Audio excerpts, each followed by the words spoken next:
me 20 minutes to get here. It took me 50. It took me an hour. I know, I did a little bit on my, but the traffic is so unpredictable. An hour to not get to you? An hour, and it From only where? takes, I live out Chalk Hill Road, Oh, okay. and it only takes, 20 minutes normal. Well, I don't know what normal is. Well, Explain, no. when there's not traffic. So there might be people stuck in traffic, or there might be people. The other thing is this place, if you haven't been here before, it is really hard. It's really hard, particularly in the dark. Add some rain to it, and it really.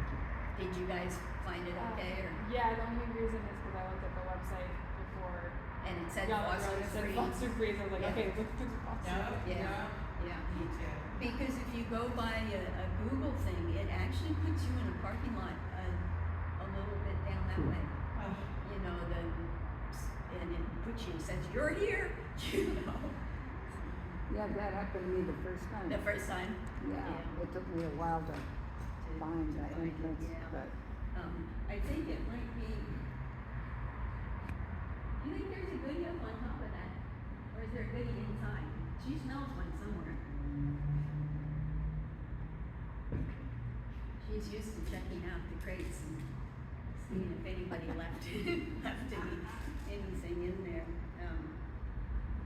Okay, well, you're beautiful. Yes. This is you're Buchanan, dogs less than 5 months. Yeah, she Yeah. said that she canceled you because you were unpaid and she tried to. I'm so sorry. I could not find it. I apologize. I canceled her, she was unpaid, I tried to reach her at least 3 times by phone and email, no response. So, it didn't work.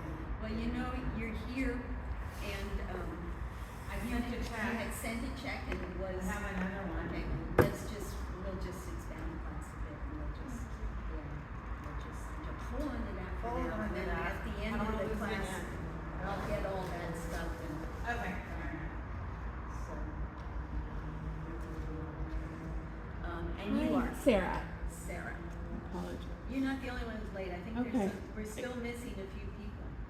Well, that's right. There's 2 Sarahs. That's Sarah. Awesome. So that's, I remember looking at. So you're the one with you have a bloodhound. I do have bloodhounds. So I need you to sign this Oh, waiver. yes, and of course. Do you have and you're not paid. I am paid. Okay, did you, I paid. okay. Yes, I paid. Okay. So you paid on. Good girl. Come here. Come here. Okay, that's good. Good girl. Yes.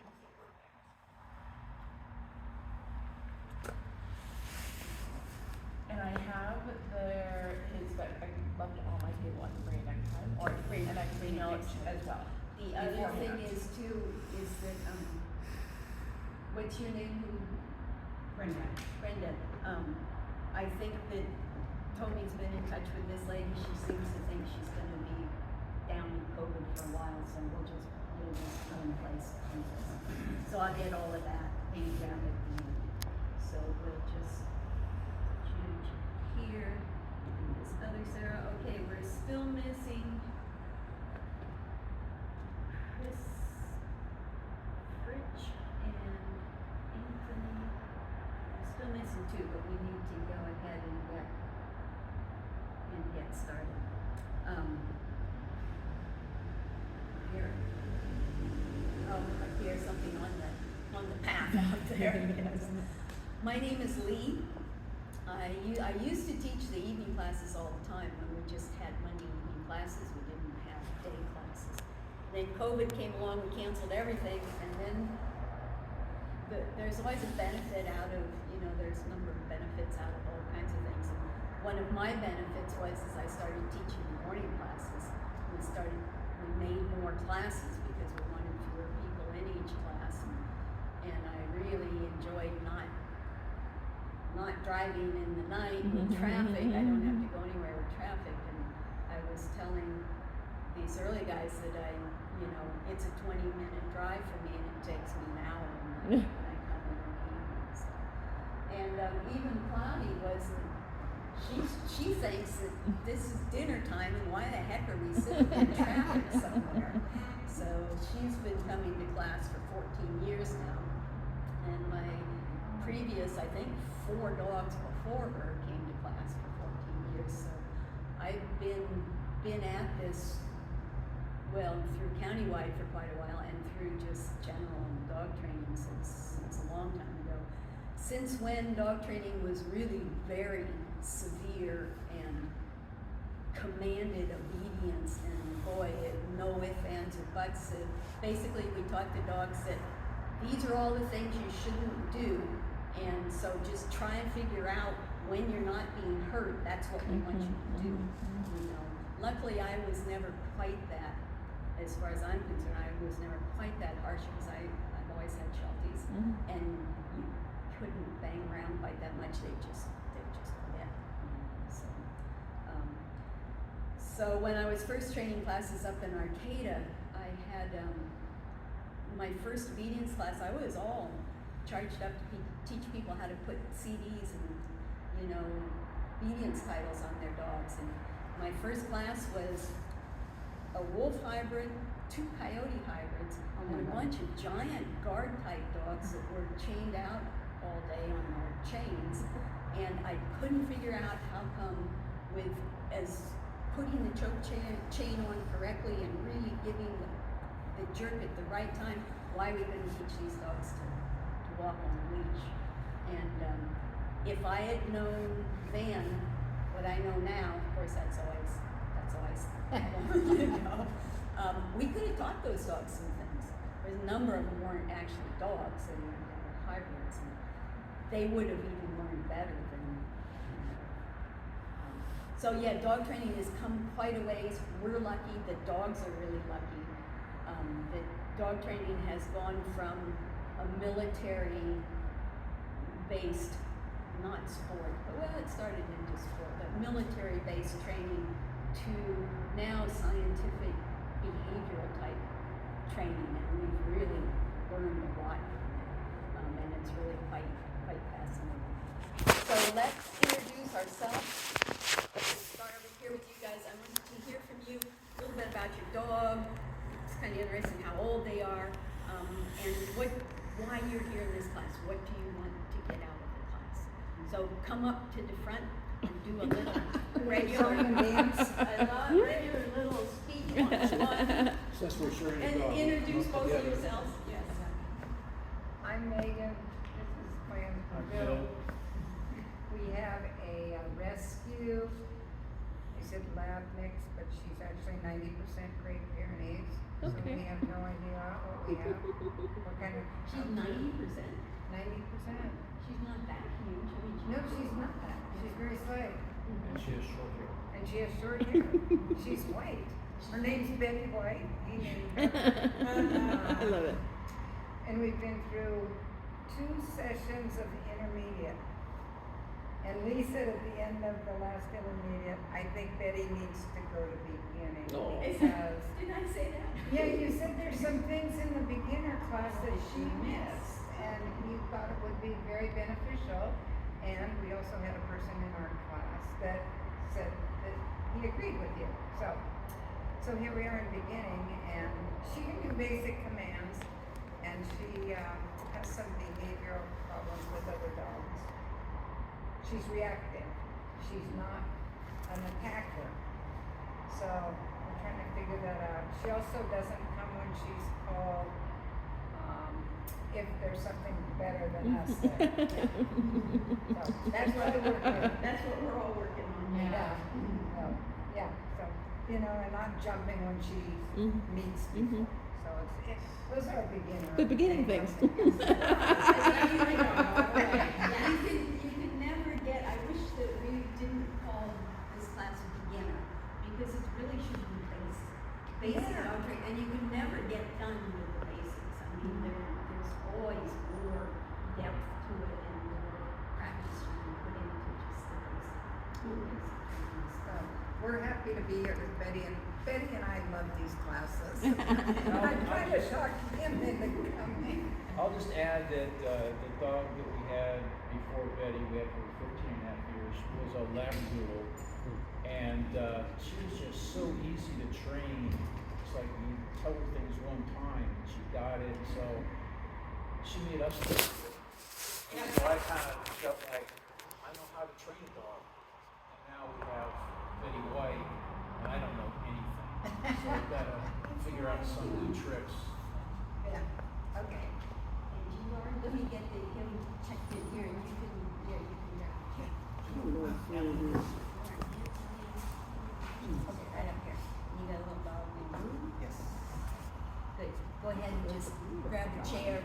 She's getting a chair and you can sit. Okay. Yeah, there's,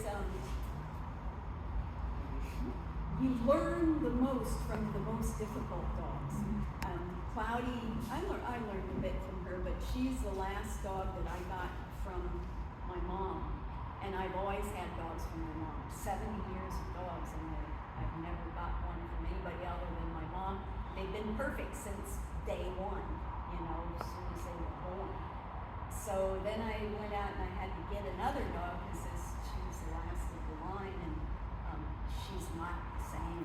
Boy, she's a handful. She's a Sheltie as well. She's in heat, is why she's not here today. I've learned a heck of a lot from her. Number one, I've learned a lot of empathy. You know, when a dog's having problems, when a dog is giving you problems, their behavior is giving you problems, they're having a bad time too. So we really, oh good, we got the rest of us. So you are? Chris. Okay. Good. Grab a chair and okay, next up. Just give me a minute, guys. I'm trying to. I hope it's okay. I'm just taping in class. Is that okay? So. Yep. Oh. Okay, so I'm John, and my wife Suzanne is not here. She's on a business engagement right now. We have an Aussie Doodle who's 10 months old, and he is full of life. And I think that the reason we got him was to help our rescue. We have a shepherd Pomeranian mix, if you can imagine that. And she was taken from her mother way too soon. Didn't think she was a dog. Still kind of is receptive to it. But Cosmo is our dog. He's a male. We have not yet got him neutered, but we're going to do that here probably in the next 2 months because he's starting to get a little more aggro with things. But he's very energetic, and it's real clear to us that we need to get some training, some basic training into in his whole situation because he just runs around crazy. It's great right now because my son's from out of town, 34-year-old son, and Cosmo just loves it, just beautifies him. But that doesn't mean that he does anything that he's told. So anyhow, that's why we're here, is to get Cosmo some basic skills, because and be receptive to commands. He's very smart. He's already, when I tell him to come, I take him out. We live in kind of a country-ish, and I take him down by the Mark West Creek where we live in Wikia, and he comes when he's called. So he doesn't, he's not that much of a problem child, but I can see where it could be, and that's why Suzanne and I have signed up for this. And how old's your other dog?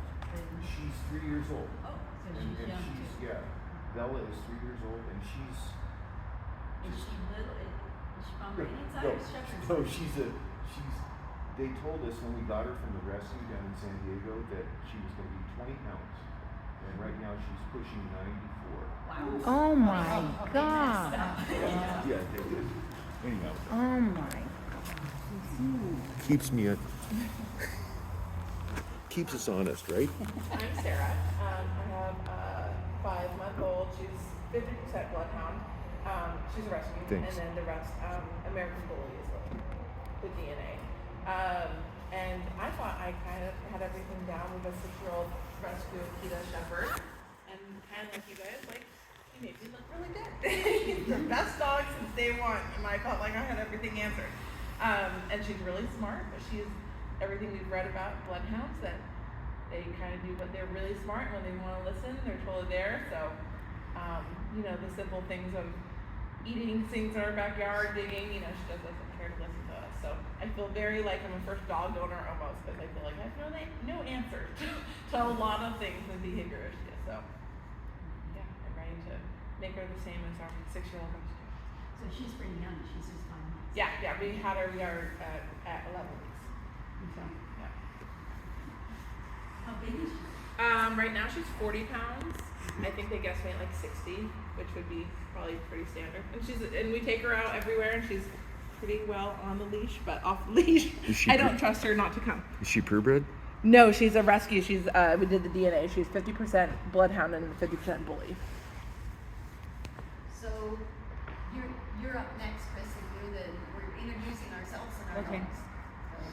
So, you might have a goodie in your pocket, is that right, Gladys? I know. That's what she said. An almost 5-month-old German Shepherd, working line German Shepherd. And I have an 8-year-old working line German Shepherd as well. So I've been working with him on engagement I got him when he was 9 weeks old. And recalls, basic commands. I just want to, I want to do work with him around other dogs and people. There's no real issues right now. My 8-year-old can be snarky with pet dogs. She's fine with working dogs. She's trained up through the highest level of Schutzhund, but she never trialed because she's gun shy. And they can't be gun shy right in the very beginning. No, there's, in obedience, there are 4 gunshots. So, That'll do it.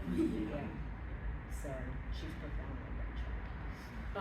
But we are tracking, so we're training for what's called variable surface tracking. So I'm tracking with the pup and doing all sorts of real life agility, not formal agility, but just getting him used to a lot of different surfaces, a lot of different situations. He's been around dogs, people, chainsaws, stuff like that. So it's just to do more. Good. But remind me, I just listened to a podcast actually this past weekend. There's somebody who has developed a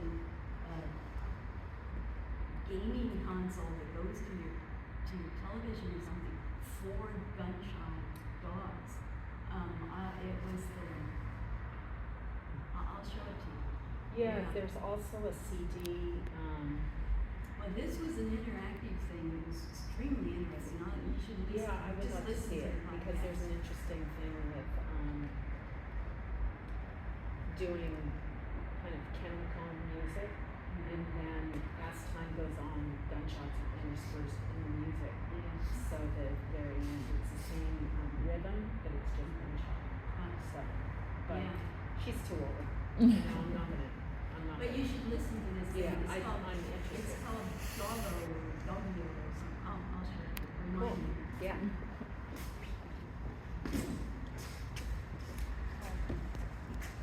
I'm Sarah. Kevin?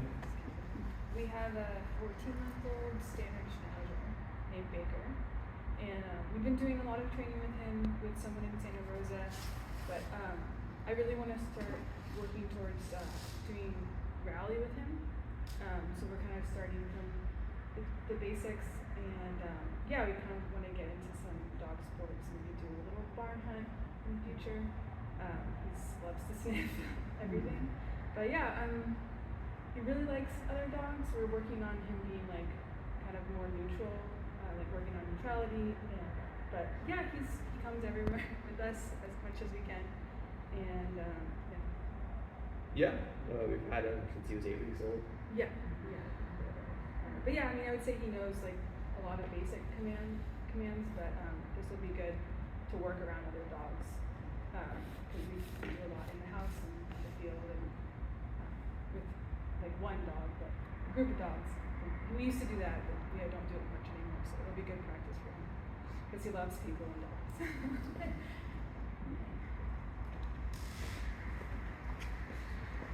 Hi, I'm Brenda Brady. My dog is Zeus. I rescued him and his brother. It was very sad when he was 4 weeks old, so didn't get that mommy time. He's smart as a whip. I'm not 100% sure what he is. Bully or Amstaff, what do you want to say? Someone said ridgeback. He's got a ridge, but he doesn't have the backwards ridge, like a ridgeback. And for both a bully and a ridge, who should have droopy ears, he's got sticky up ears. So I've been telling people his aunt is a Frenchie. So I have no idea. And you have both of them? You have No, I do not. So my son's friend, thank you, took, mine's gray, Zeus, and his brother is a Brindle, equally as adorable, and I couldn't pick, so I'm told JC, just pick. Pick one. Yeah, I couldn't decide, and my 84-year-old mom, who's in perfect health and everything, lives with me, and I didn't want 2 dogs running through the house. And at that time I got him, I still had my service dog. I'm sorry, I just lost him. Anyway, and like you, he was fully trained as my service dog, 100%. Super easy. The dog that just makes you look great. The dog that everyone goes, where'd you, I'm trying not to compare, but he's a handful. He's in the fight or flight. I'm not sure what he wants to do, and I don't think he does either. He's kind of scared of other dogs, but yet he wants to see other dogs. So I'm here. He's been in another class. He barks at people, and so I hope you guys don't get annoyed with him. That's all I got. I'm just doing the best I can to further him in his puppy life. How old is he? He's almost 6 months now, about 5 and a half.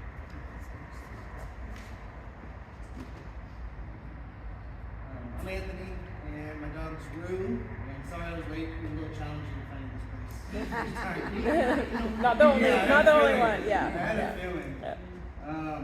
So we adopted Rue about 6 weeks ago. He's a Chihuahua mix. Super good with the kids. I have a 2-year-old and a 6-year-old at home, and my wife works from home, so he's very attached to my wife and the baby. But very timid. Hates the harness, hates the leash. Just shakes uncontrollably when I try to take him out for walks. Try to take him anywhere. I brought him in my car in his bed. He's got car sick and threw up. He's peed. So I don't know what's going on, but very nervous. Well, you haven't had him long at all. No. Yeah, and we're doing baby steps. Like I'll take him to an isolated park and just kind of run around on the leash. But yeah. And he was born in April, so he's about 7 months. Everybody's all relatively young. But this is good. We have a really diverse, diverse group, which will be really interesting. So, okay, there's a couple of rules and regulations that we need to go over.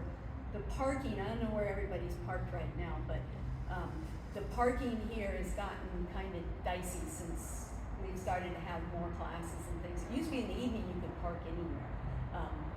But you need to stay over here even if we double park ourselves. The other thing is that another class comes in after us, so you guys have it good. When the other guys come in, they kind of have to wait and get in the spot. You can double park our trailer, which is down there a little ways, and you can also double park that big truck that's there because it doesn't go anywhere. I pull in here next to the gate. Somebody else can pull in beside me by the gate, and we can still get those other cars out. Just keep all the cars down here, basically. Yeah. Don't park in any of their place. They get really uppity, and the people in the corner, the event people actually have a camera out there. Because And I can sort of see their point. People would go over there. That used to be the only sort of grassy spot, and they let their dogs go potty over there. Don't do that for sure. We have a potty pen right in here, and it's actually with the new asphalt that we just recently got. It's been beat on in quite a lot in that little pen, and the asphalt being sort of fresh still and whatnot, it's kind of like almost dissolving. It looks a little bad over there, but hopefully it'll get rained on a whole bunch. We have a hose out there, you can hose things down. Cloudy used it when we got here. I told her before we left, you gotta go potty, and we got here and she says, I gotta go potty, and she pooped in there, which was nice. For mostly,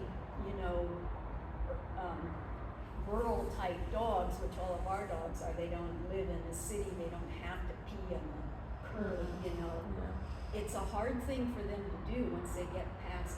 Male dogs can pee on anything that's upright, but particularly female dogs, you must have really good goodies. I do. Yeah. And they're all over. Yeah, particularly female dogs do not like to pee on asphalt. Hard surface, it rolls around and gets on their feet, and it's disgusting. So it's a good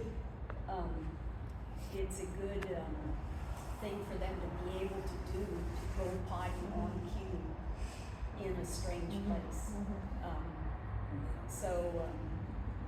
Try, test it out when you get here, see if they need to go potty, but they probably don't. Also, what time is their dinner time? Your dog's dinner time, is it like 6 o'clock? We do 5. You just feed at 5? Yeah. Yeah, put it off until after class. Oh. She's gonna be like really Awesome. upset. Of course she will. Feed just a little. Well, she kind gets of- lunch too still, so it's Oh, fine. she's still on lunch. Yeah. Yeah. Yep, so I'm not worried. She She can wait. pretty much, yeah. In fact, they say that it's really good to sort of randomize some of those. Some of the Totally. things that are so regular for dogs, Yeah. meal times, wake up time, Yeah. things like that. It's good to put that on a slightly random schedule, or they start getting really demanding about it. It's good to be somewhat regular as far as their digestion and everything, but you don't want them, and everybody just went through daylight savings and the dogs are going, okay, you guys, get up, it's time to wake up, So it's good to have a bit of a randomness to that. Okay, parking, potting, that's pretty much it. I think are the two I know, the two main things. We have a good people potty over here, so that's. All the peas. All the peas. Yeah, and it will also end up getting relatively cold. We're still keeping the door up for ventilation purposes. If it's really terrible stormy, I'll put it down and put it longer. But I don't know about you wearing shorts all through the next 6 weeks. I'm kind of hot-blooded, so You like don't worry. shorts? Don't worry about me. I'm We all good. got jackets and hats on then. Yeah, so I think that's that on that. So the lessons, we're going to do what we call reward-based training.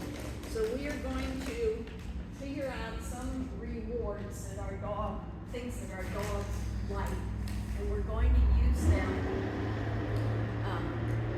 as a reward. Actually, it's not a reward, is a thing that they like that's given to them. We're going to figure out various things that the dogs really like that we can use as rewards for doing particular behaviors. Scotty says, my time's up now. One of your homework assignments for next week is to make a list of everything that your dog really likes. Okay? This is food stuff, activities, physical contact, what other kind of things are there? There's probably more things. Make a list of everything. Even if it's something that is like, toys, games and toys, food and toys are sort of the two main things that you can use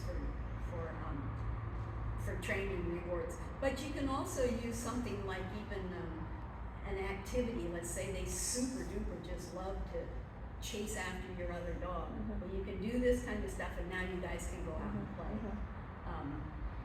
They might really like to chase cars. That's something that might be high on the list, but obviously we're not going to be using it as a, here, do a nice sit, now you can chase the car. That's not in our, that we wouldn't want to use some of the things that they really like to do. But put them on the list anyways, because it is, you know, if there's something that they my young dog super duper loves to jump around and bark. And I actually do use that occasionally as really a reward. We'll both jump around and bark and clap, and she really gets into it. So you're gonna make a list of all the things that they really like. Try to rank them a little bit, you know, maybe they like toys better than food. Maybe they like food better than toys. And then stick yourself in there somewhere. Put yourself in the ranking. With her, I probably rank at the top. With my young dog, there's a lot of other things above me. Probably number one is her brother. You know, being able to run and do things with her brother is probably top of her list. But I'm moving up in her the things that she likes, and that's what you want to see. You want to see yourself kind of, oh yeah, now she'd much rather be with me than, you know, doing something or other else. So a list of everything that she likes, and then with the food, you have a problem with a little tiny dog, is that you can't feed it very much food before it gets full.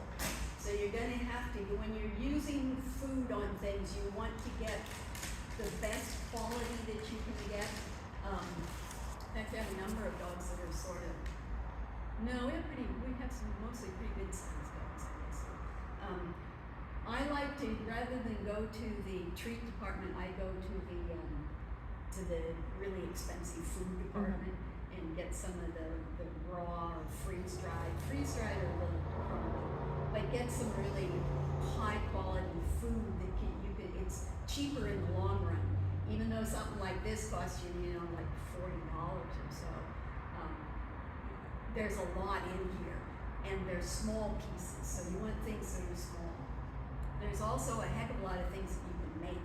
Does anybody bake treats for their dogs? There's all kinds of recipe books and stuff too, and it's easy now. You can get those silicone mats with those little tiny pebbles in it. You know, it used to be you bake a whole pan of stuff, try and make it flat, and slicey. Remember, I made a brownie, liver brownies once, just with eggs and flour. I've seen someone like put their raw food in one of those and then freeze it.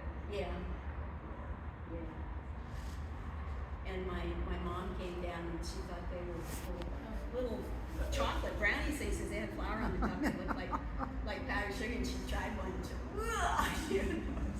That's hilarious. But yeah. They look so So good. yeah, baking things, it's really easy, and I think they like, home cooked stuff is always better than anything you can buy, and I think it's cheaper in the long run. You can go to Western Farm and look at all of these things, and you can end up spending a lot of money, pretty quick on all kinds of treats. And then don't forget regular food too. I think right on the top of the list is probably chicken. Just real chicken. It's a little more messy on your hands. You've got a paper towel with you as well. But cheese and chicken and things like that are always well good. So get a little variety of stuff, and then also, I think her most favorite food in the world is persimmons. She's checking out the persimmon tree already. She sniffs each one to see if it's a punch. They're not ready. So, and when there aren't fresh persimmons, dried persimmons, she thinks are just as fine.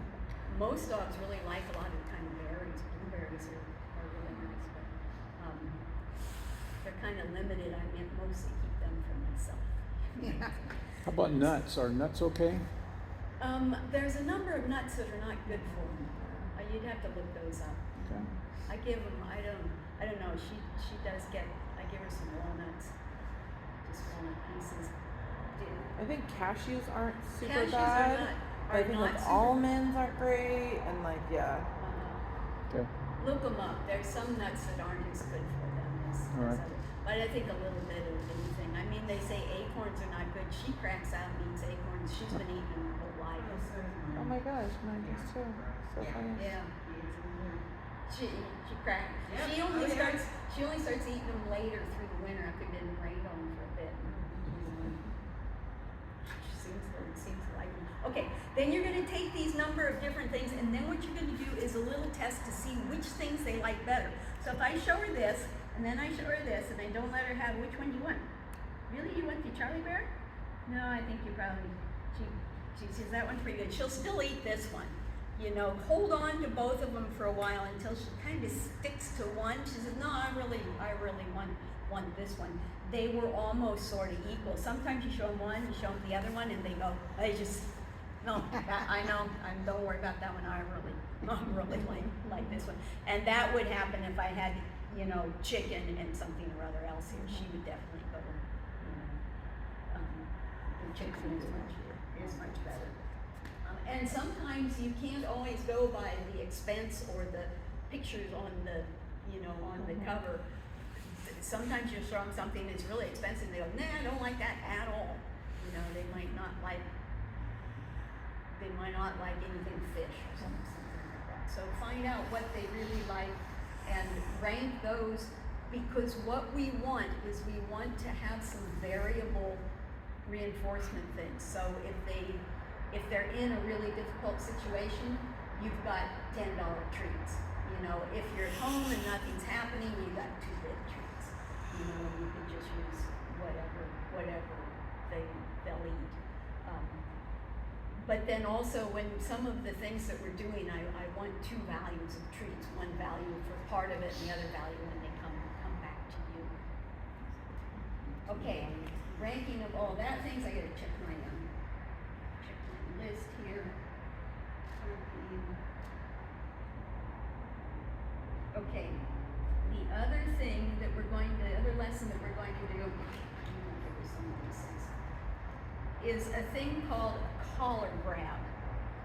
A collar grab game is where we are going to, now see, if she were a young dog, old dogs can do whatever they want, it doesn't matter anymore. If she were a young dog and she was doing that, and she was basically, it wasn't so much demand barking, but it was sort of excited demand barking, I would have just put those down and just said, sorry, you know, if you're going to be barking at me to do something, we're not doing anything. But you can do whatever you want. So what we're going to do is we're going to condition the dogs to love our hand coming out and getting them. So we're going to condition them that getting grabbed by the collar is one of the most wonderful things in the world, because what it does is it brings you a goodie, okay? This hand grab, getting grabbed like this, predicts that something good is going to come. When this seems like a really simple thing, it is actually simple, but it's also really complicated. You've got to do these things right, because if I were to go like this and get a hold of her and give her the cookie at the same time, she didn't even notice my hand. You know, she's got her eye completely on this, and these things come in together like this. And what would even be worse is if I bring the cookie here and then get a hold of her, then this is actually sort of an annoyance, because she's trying to eat a cookie, and why are you bothering my collar? So we want to teach them, and this is Pavlov. Everybody's heard of Pavlov. He rang a bell, and then he presented food. And after 15 to 25 repetitions of ringing the bell, he started to get a response from the dogs, because they were anticipating the food coming. So it's vitally important, Brianna, please. It's vitally important that you do this in the right order. that the thing that you're conditioning, which is getting grabbed by the collar. Now see, she doesn't, I mean, she doesn't even flinch when I really grab at her because she knows this is a good thing. My puppy is the same when I do it like this, but if she's doing something naughty and I'm going, you know, walking for her, she actually, she goes away. She's going away from me. She says, oh, don't catch me now. And so I need to work, she needs more work on this. And this is something that they need actually through their entire life. You're going to use this because what you want to do is you want to be able to, you know, move them around and them really not worrying about being taken someplace by the collar. And it's just a wonderful thing to get caught. So when they come, you reach out for them, they come right into you like that. So we're gonna dog hairs. Dog hairs in my mouth. So we're gonna add one thing to this here. We're gonna get a hold of them, and then we're gonna start teaching them a few words here. And I'm gonna say Cookie. That's a girl. I'm not sure how well she hears. She hears if you yell really loud. I'm going to start teaching her what we call location-specific reward markers. It's got to be a long name to it. But it is a word that tells her how she's going to get the reward given to her. So, cookie means I'm putting it in your mouth. She doesn't know these as good as the puppy does. Get it, she might not have heard, means that she can chase after it. Then there's a couple of other ones. Catch would mean she can catch it. You know, I'm tossing it to her. Here means she's got to come over to me and get it. What other ways? Catch. Oh, and then another one I like them to know. Keep them coming. Keep them coming. Another one that is a good one for them to know, which is find it. Find it. Find it means there's a number of them, so search them out. Look for them. But find it is a very good thing for them to know, because if they're in a situation where we've got they're in a situation where they're nervous about something or they're anxious about something and they're, you know, going to be barking about it. If you toss a bunch of goodies on the ground, say find it, toss a bunch of goodies on the ground, if they've got their head down and they're using their nose and they're searching food, they can't be nervous about stuff. Well, they still can. If they're so nervous about stuff, then you gotta leave. You know, you're too close to everything. But if they're in a situation where they're anxious, but they still are able to deal with food, that's a really good thing for the dogs to be able to do, is sniff and search for food. Those two things occupy a lot of their brain. Their nose occupies, I think, what is it, 40, when a bloodhound is probably more. It's 45% of their brain or something like that. I mean, it's a lot. So if you can occupy their nose, there's not a whole lot of space left in their brain to be nervous about stuff. It's also why they enjoy sniffing so much. It's, you know, they're good at it. So, What was the location? they're called those location-specific reward markers. So it's a word that you know, that tells them where their reward is coming, how the reward is coming to them. So the ones that I use, Cookie, I'm giving it to you, and Cookie is you can use whatever words you want. You should use Cookie somewhere because it has a good sound. Cookie, they love the sound of it. You know, I mean, it just has a nice sound. Treats, also sort of good. So Cookie, I'm giving it to you, get it, you can chase after it. Here, come to me and get it. Find it, there's a bunch of them. What's the other one? Oh, catch. And be sure that you do teach them catch, because if you're tossing things for your dog to catch, you know, and you haven't like said the word and he thinks it's like a cookie, you're giving it to him. Or no, the other way around. If you're handing him something and he thinks it's a catch, he's gonna come after your hand like, you know, like that. So be sure that you say the word and then do the action. Because most people don't realize that Pavlov actually did his experiment the other way around. My dad got me more research. He did it the other way around. And what he did is he presented the food. And then he rang the bell. You know, he presented the food and then he rang the bell.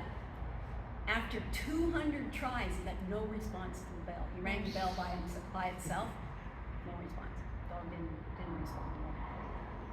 They did another one where they presented the food and then they gave the dog an electric shock. After not too many times, when they presented the food, the dog said, "No way, get that away from me." You know, so you can do it with using pretty aversive punishment on it, but you're not going to get any positive conditioning unless you do the action first and then present the reward. Okay, and you're going to find yourself not giving the dogs enough time. You're going to find yourself going like this and doing everything at the same time. So when you're teaching a word, or you're doing an action, try to do the action, take a breath, then I'm going to say cookie, then I'm going to take another breath, and then I'm going to give her then I'll give her the thing. Because if I say cookie and give her the thing at the same time, she's just thinking about, oh, something came into my mouth. I didn't even hear that word. It's one of those millions of words that you say all the time, and I ignore them because they don't mean anything. So teaching them these, what are the things called? Location-specific reward markers. teaching them those words. Just the idea of teaching those words to them is a listening lesson. Listen hard, because these words, all words that I am teaching you, have meaning. And for these particular ones, cookie has a really good meaning. It means you're going to put something in your mouth. So it's an excellent way to start teaching them to listen for words. Cookie, did you hear that? I don't know. So I have a question. Yes. So in this instance, when you say cookie, it means you're going to grab her by the collar. No. Cookie means I'm putting a goodie in your mouth. Okay. I'm putting a cookie in your mouth. So just hold still, I'm bringing it to you. But the collar grab is something that we want to condition. It's not a training thing. I'm not training her to do anything here. I am conditioning her to love being grabbed by the collar by giving her a piece of food afterwards. And I'm just putting in the middle of that, I'm putting two things together. I'm using this opportunity of giving her a piece of food to also teach her the word cookie. You can do that. You can do cookie without a collar grab. You can just say cookie and just give it to her. You know, that's fine too. But considering that you need to get as many collar grab repetitions in as possible, I would always, anytime you give them something, I would get a hold of the collar. Even anytime like you give them their toy, get a hold of this, give them their toy, that's it, toy. Collar knows what's going on there. So, and when you're thinking of your words for different, markers for location-specific marker cues, also think of words that you use for toys. I got messed up with my puppy with using get it for both food and get a toy. And when I really started learning them, I tossed the toy and said, get it, and she stopped and was looking for a piece of food. So I've since switched, and I have two sets of words one for toys and one for food. Here, Cloud. Cloud. Come on. Okay.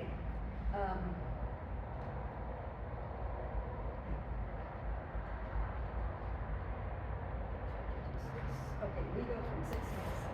So the other thing that I want you to do here is I want you to next week, I want you to bring a mat, which is going to be your dog's home base while in class. We'll be working a lot of the times, but we won't be working nonstop for an hour. That's way, when you're doing your lessons at home, what you ought to do is you ought to have a little bowl someplace and you ought to take out, 15 to 20 treats and put them in there and then do lessons, and when those treats are done, then you're done. So that's a good way to sort of, or maybe even 10, that's a really good way to manage your lesson time.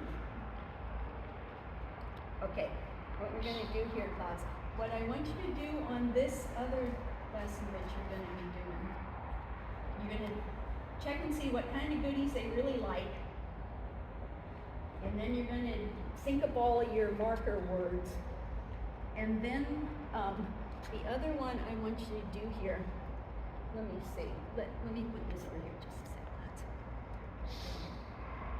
second, is I want to do a little lesson. See how she wants to be on there?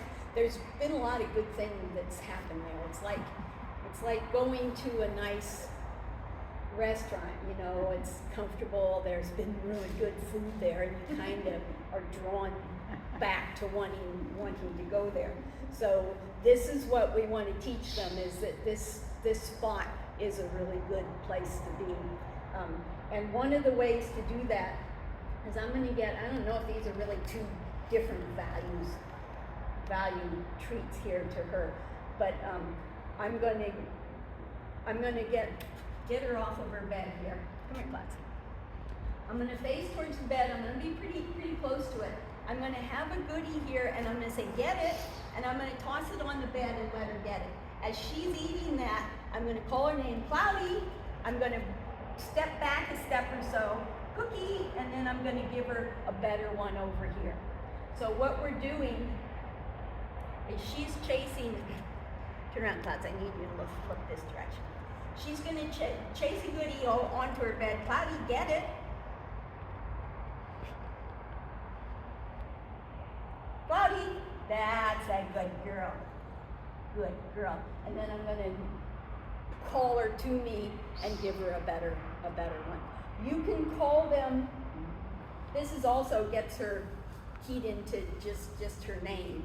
Notice she really wants to stay there even more than come over to me, which is good. This is what we're looking for here. Get something even better when she comes to you, and then just a piece of kibble for going onto her bed. I was going to say something there. I forgot. Occasionally. What are you teaching? What's that? With that exercise, what are you teaching? I want to teach her to respond quickly to your name, and I want her facing away from me if I call her name now, she doesn't really do much response other than just kind of look. I want her facing completely away from me so that when I call her name, she's going to whip around to me. And I'm also just putting value to that base, value to her place. That's what I was going to say here. You can have a number of different words to call your dog. You can call them just with their name. If I call her name, she should come to me. You can have a come. You can have here. You can have a whistle. In fact, I'd like people to get a whistle. Is it bad to do a word like come or whistle or their name and use the word treat? Is that like a double? Is that like a double thing? You know what I mean? Treat means I'm going to put a goodie in your mouth. So if she was over there and I said treat, if I said cookie to her, she should stay put. That means I'm bringing her. I'm going to bring her something. if I said here Yeah. means come and get Yeah, it yeah, from me. So right. you can have a word that means come get a treat Yeah, from me. yeah. You know, it doesn't matter.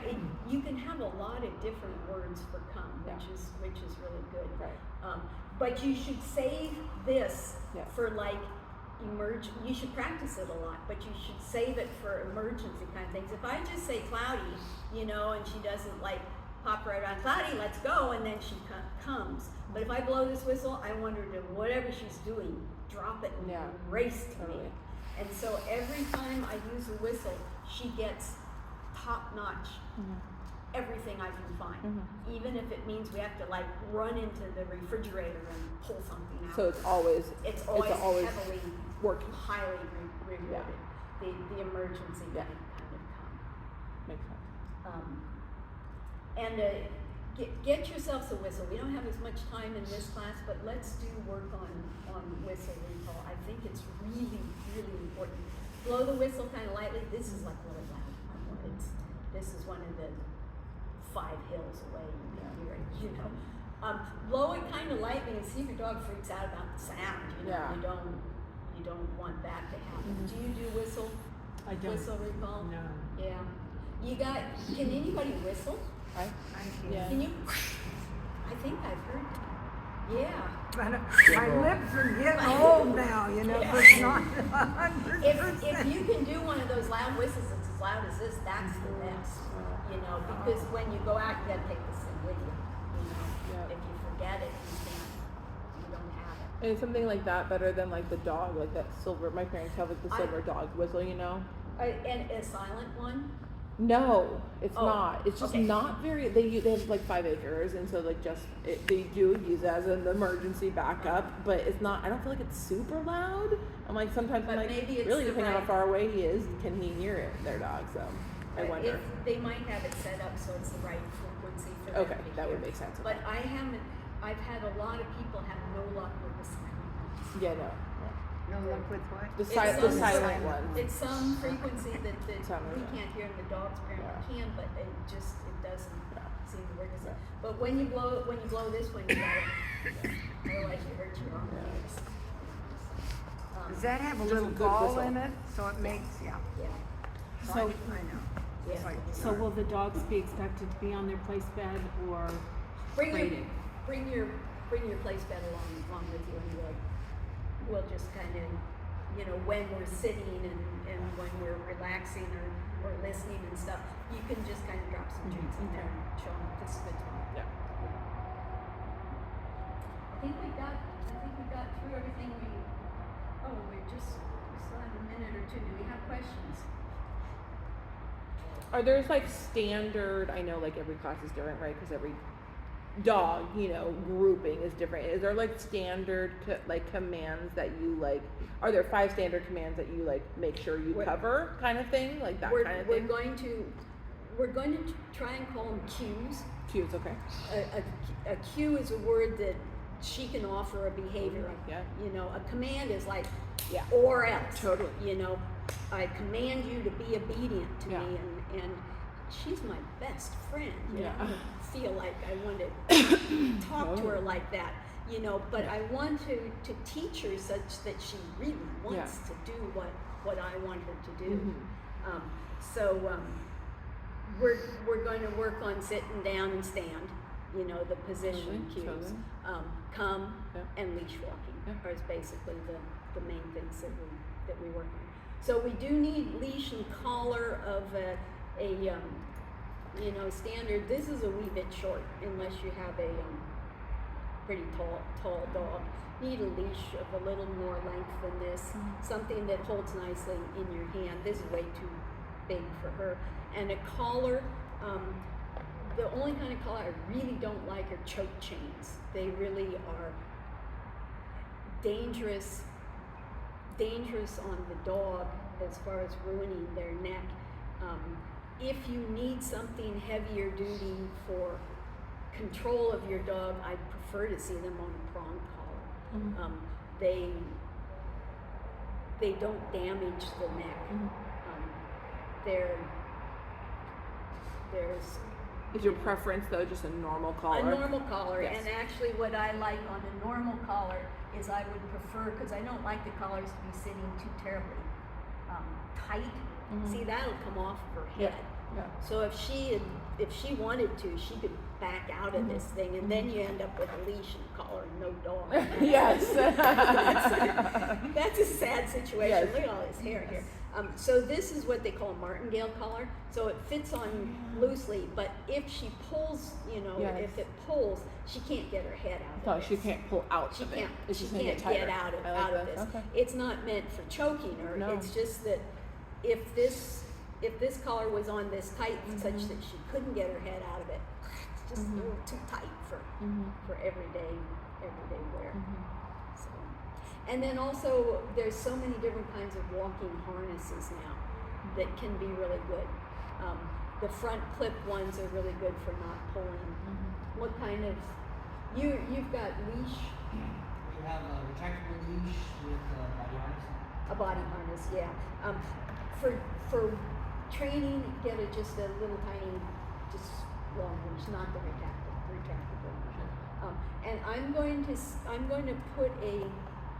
try and put a link into the email that I send out as a review on a thing about getting them wanting to put on collars and things. It's a really good one where she puts a treat in the dog dish and the dog goes over there, and then she puts the collar in the dog dish and the dog puts its head in there, and basically you keep picking it up a little bit until the dog puts its own head into the collar. So you want a dog that when they see their collar, they go, oh boy, put the thing on, or they poke their head through it. It's like training a horse, a muzzle to a horse, a halter Yeah, to a a horse. halter It's on the a horse. same. What you It's- just said is very similar to Yeah. halter. Yeah, shy well, horses. that's how you need to Yeah. train those things, the halters on the Yep. dogs too. Totally makes The sense. head harnesses Yep. for this. So, okay, I think we're good. Thank you. So you were gonna send us an email, you said, that's Yeah. gonna have all the stuff listed of what I we talked about? have it written down what we talked about, and I'll send that. Okay, I just didn't know, I wrote it right. Okay, so, and if anybody needs, the whole hour has been recorded here, you can check with. Yeah. Guilty as charged. And my last question doesn't have to do with this class. Do you guys offer I think I saw on the website, therapy certifications, like training towards therapy dogs? There, Classes towards that? we have the CGC Yes. class. Yeah, it's okay. Which is some therapy things use. That's what I thought. So. And then Pat Moffat, who is the evaluator on those, she's thinking about, a temperament. We're going to be offering more of those Okay. things. Okay. Yeah. Okay, good, I think it'll be a fun class. I need to get all your information.